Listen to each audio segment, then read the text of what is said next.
послание. Пристапните преговори со Скопје и Тирана да почнат што е можно побрзо, порачаат денес представници на Европската Унија на конференција во државата. Што треба да се знае за лекот на Мерк во борбата против пандемијата? А станува ли скейтбордингот и женски спорт? Останете со нас, почнуваме веднаш.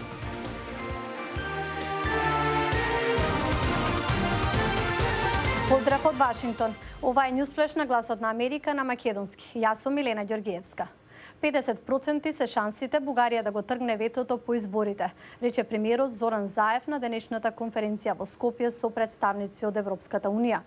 Политичарите се многу специфични, меѓутоа ние продолжуваме со разговорите. Имаме теми пред двете страни и постои решение, додаде Заев. Владимир Мирчевски ги пренесува и останатите изјави. На конференцијата на Економист во Скопје, на која покрај Заев учествува и лидери од регионот, како и поранешни влијателни политичари, пораката која се прати беше: мора да се рестартира процесот на проширување. Потребен е нов почеток на процесот на проширување и тоа треба да се поврзе со прашањето на стратешка автономија, зашто тоа ќе ги отвори вратите во менталниот склоп на европејците. Треба јасно да се каже дека Западен Балкан припаѓа во Европа и точка. Она што ЕУ треба да каже е дека постои јасен патоказ и еве како ќе се движиме напред. Унијата преку своји представници повтори дека е од витален интерес пристапните преговори со Скопје и Тирана да почнат што е можно поскоро. А во продолжение, колегата Мики Трајковски разговараше со кандидатите за градоначалник на Охрид од СДСМ и ВМРО ДПМНЕ и нивните планови пред се за справување со дивоградбите во градот, но и за подобрување на туризмот.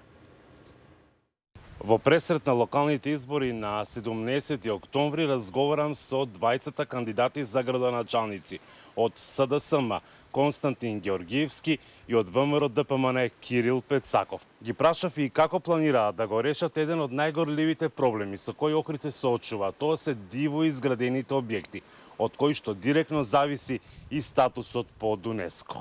Јас бев првиот градоначалник кој што се зафати да го решава тој проблем. Фокусот за решавање на проблемот е крајбрежјето и Националниот парк Галичица. Сите постапки и планови кои што се согласно планот за управување со ЮНЕСКО и препораките од реактивната мисија, ние постепено ги имплементираме. Тоа е процес кој што исто така бара континуитет, бара поддршка, бара храброст и бара решителност и како резултат на решавањето на тој проблем кој што го имаме долгогодишен, ние на сесијата која што беше оваа година од страна на ЮНЕСКО беа препознаени нашите заложби и беше валоризиран трудот и сето на кое што го постигнавме на тоа поле. Меѓутоа има уште многу за работа и затоа е потребна поддршка од граѓаните да продолжиме во права насока да го развиваме градот и да го задржиме и да го зацементираме, да го забетонираме статусот на Охрид таму кај што припаѓа. Меѓутоа, тука е заложбите и од централната власт, затоа што голем дел од препораките на ЮНЕСКО се во надлежност на одредени министерства. Реалноста е дека заради непринципиелните коалиции во Советот на општина Охрид во изминатите 4 години ние имавме генерирање на дивоградби и исти како такви репрезентативни примероци до ден денеш видливи во нашиот град. А останатиот дел на дивоградби, ако можеме така ги наречеме, се генерирани заради тоа што деталните урбанистички планови во Охрид за секое населено место се уште и после 30 години независност не се донесени, односно не се изработени и не се донесени на Советот на општина Охрид.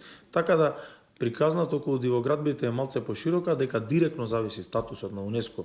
Не сум па сигурен, а со сите оние препораки кои што се поврзани со ЮНЕСКО во наредниот период да ги спроведуваме, немаме никакви дилеми дека секој кандидат, убеден сум во тоа, дека заложбите за зачувување на статусот на ЮНЕСКО мора да ги да се заеднички и мора да ги спроведуваме сите работи. Затоа што кои што ќе ги добиеме како препораки, затоа што друга опција немаме, а и друг бренд, за жал, во изминативе многу години наназад, освен како членка на ЮНЕСКО, ние како град Охрид не сме изградиле.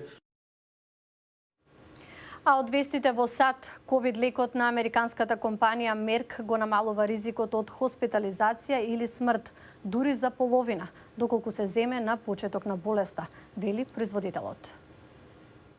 Страшна илустрација на бројот на смртни случаи во САД, над 700.000. Од Белата куќа велат. That is a striking, horrifying number of lives lost. Но сега има нова надеж. Лек, чиј производител Мерк вели дека штити коронавирусот да се мултиплицира. Толку ветувачки што клиничките испитувања завршија порано, со цел да се спасат повеќе животи.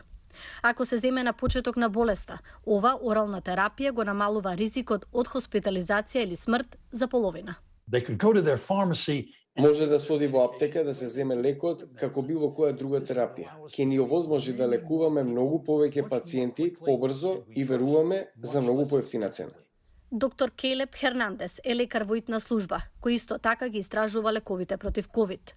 Вели дека биле презентирани уште 3 други лекови, од кои еден ја намалува потребата од кислород. Тие не го носат името на големи фармацевски брендови, така што седат на рафтови без пари за одобрување од федералната администрација за храна и лекови.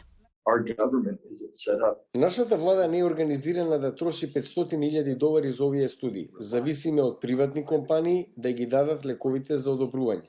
Затоа не можеме да видиме колку многу иновации колку што би можеле.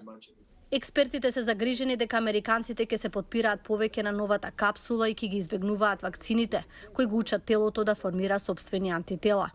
Но во помалите држави ваквите лекови би можеле полесно да се даваат. Достапната цена и дистрибуцијата се други фактори. Хернандес се надева дека некој лек ќе стави крај на пандемијата. Тој ова му го испеа на колега која напуштил професијата поради премореност за време на ковид. Веќе 2 години секој ден гледаме како луѓе умираат.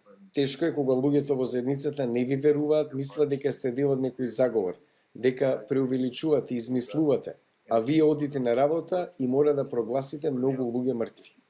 Компанијата Мерк планира да бара дозвола за итна употреба, што би можело да трае околу 2 месеца. Скейтбордингот од доминантно машки спорт се повеќе станува интересен и за девојчињата. Тој е популарен и во конзервативни држави, каде има и надпреварувачки со освоени медали. Еве го искуството на некој од нив. По една година изолација дома поради пандемијата, 11-годишната Ангела Джастис сакала да проба нешто ново. Одбрала да вози скейтборд, нешто што ја изненадило незината мајка. Таа е една од 10 ученици што научиле скейтбординг од Goats on Wheels, група од округот Монгомери во Мериленд. Имам повеќе барање за девојчиња. Изгледа девојчињата ги менуваат работите деновиве, особено на Олимпијадата, каде најмладо девојче освои злато. Ова промена е добре дојдена од професионални скейтбордери, вклучувајќи ја индонезиската спортистка Нимас Бунга Чинта. Среќна сум што во Индонезија можам да возам скейтборди со други девојчиња. Кога вежбаме, учиме една од друга. 15-годишната скейтбордерка се сеќава дека ситуацијата била различна кога првпат почнала да се занимава со овој спорт во 2014 година. Доминираа момчиња, бидејќи сите девојчиња беа постари од 18 години. Јас бев најмлада. Како девојче што носи хиџаб и вози скейтборд во конзервативна држава, Чинта руши многу стереотипи, нешто што незиниот татко го поддржува. Тоа го прават скейтбордерите. Тие ги урнеа стереотипите дека жените треба да бидат во кујна, оти мора да ги слушаат мажите и дека не треба да доминираат. Денес Чинта има освоено многу државни и меѓународни медали. Таа беше најмладата надпреварувачка што освои медал на Азиските игри во Индонезија. Таа беше и дел од квалификациите во САД за Олимпијадата во Токио. Не сум ја постигнала целта што ја посакувам. Сакам да бидам олимпијка. Таа исто така сака да види повеќе девојчиња на скейтборд низ улиците. Со оваа информација ги завршуваме денешните вести. Многу повеќе можете да најдете на нашата веб страница glasnaamerika.com, како и на социјалните мрежи. Јас сум Милена Ѓоргиевска, до гледање до утре.